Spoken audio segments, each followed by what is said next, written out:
amount of money. So you see, the house really isn't worth anything more today than it was then in terms of purchasing power, in terms of other commodities. Excellent. You know, the other one I tried, and I'm not sure the gentleman who told us, but I really like the analogy, and for you viewers and listeners, the analogy goes like this. If in 1963 I had 3 US dimes, which I believe were 90% silver back then, that the purchasing power was enough to get a gallon of gasoline.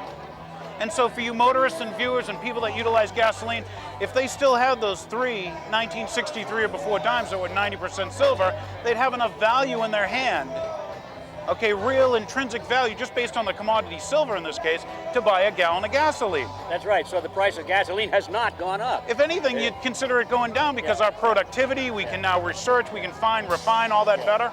So all this business about, oh, the prices are going up, the prices are going up, and you hear politicians talk about that a lot.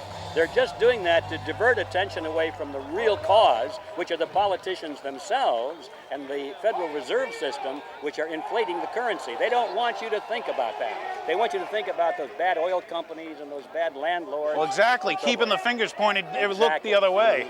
That's it. Now, here we are at a nation's capital, and I think of one of our previous presidents. I think his name was Jefferson, who said something to the effect of, if we ever were to allow a central bank or a private bank to create and control our currency, that our children would wake up as, well, homeless on the lands that their forefathers conquered. That's it, exactly, yes. And we're watching that now. We're watching it, I don't know what I see watching, but hey, tell us a little about your book. So maybe, you know, I actually gave your book to a neighbor of mine, an MIT graduate from the 60s, great gentleman, Mr. Bruce Norian. And Bruce, anyway, after reading it, came back to me and just said, wow.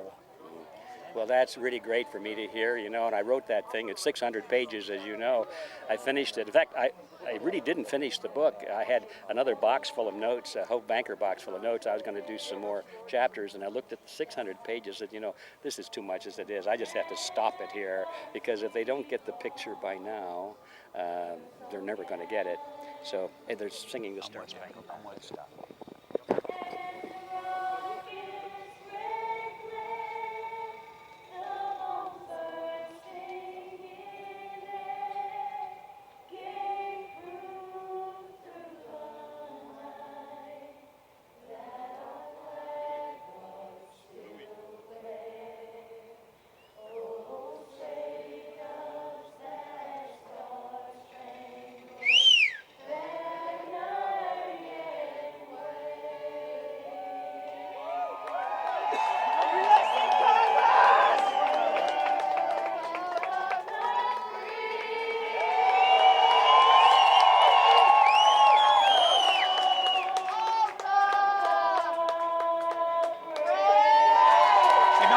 Singing it, she was singing it well.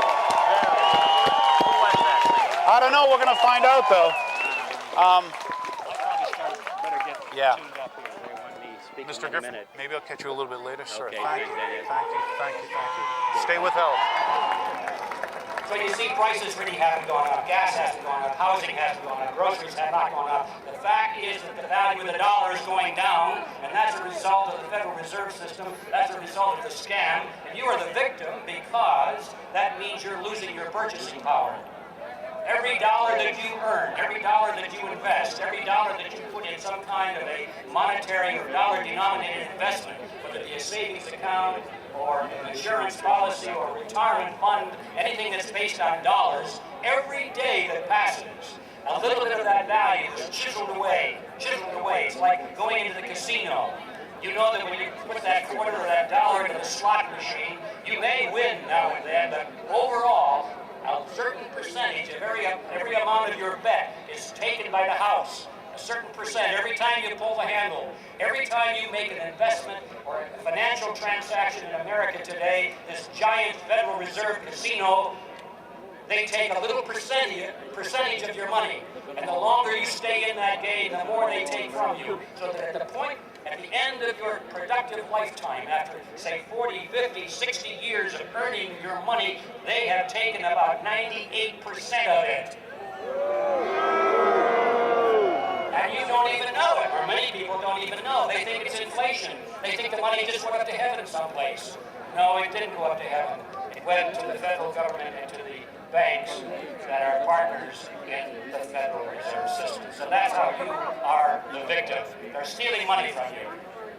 Okay, my 10 minutes are about up. Now, I'll end as I began. The Federal Reserve System is the greatest scam in history, and you are the victim. But now, what are we going to do about it? Al? Yes. I'm going to take this whole topic and condense it down even further to just 4 words. Abolish the Federal Reserve.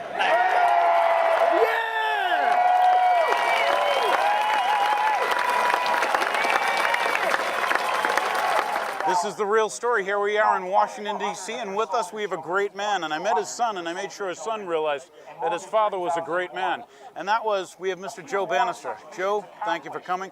Could you tell the people, in this case the viewers of Sharon, which is a community outside of Boston, what brought you here? Well, from 93 through 99, I was a special agent with the IRS Criminal Investigation Division. And was listening to a talk radio show one day, and the guest was talking about the income tax and the fact that there was that there were a bit of a problem with it and the way it was administered. And so I started to investigate that claim that there was a problem with the income tax.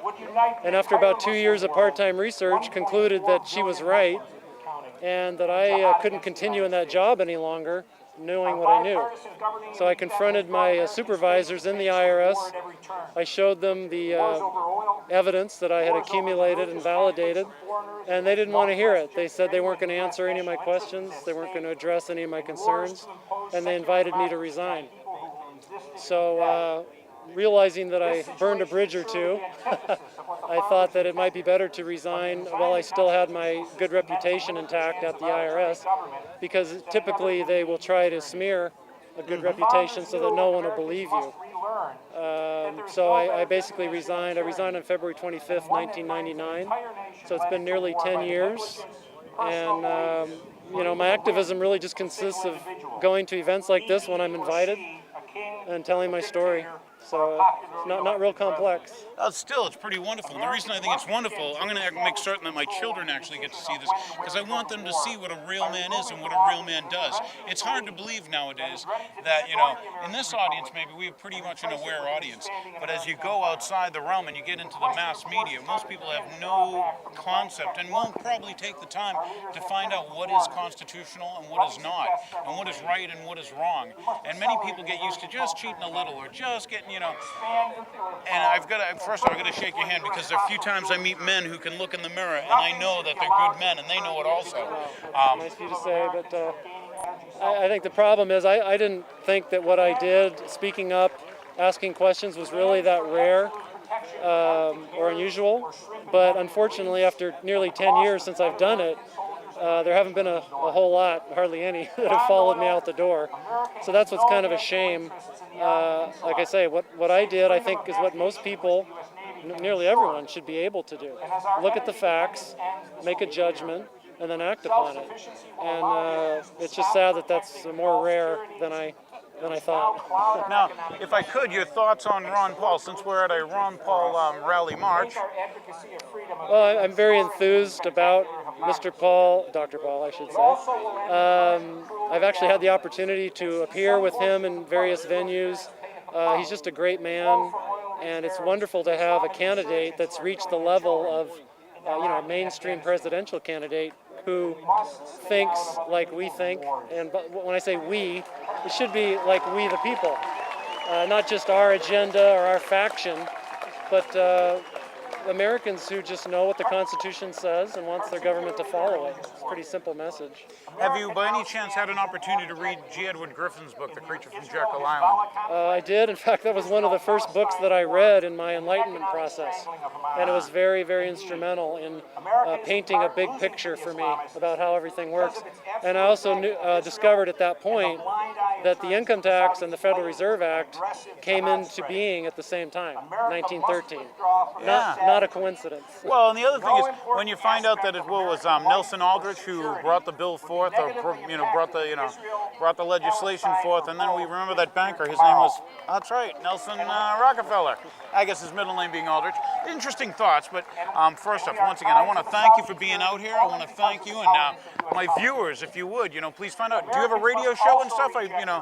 Yeah. Maybe they can, learn a little themselves. My website is freedomabovefortune.com, and my radio show is on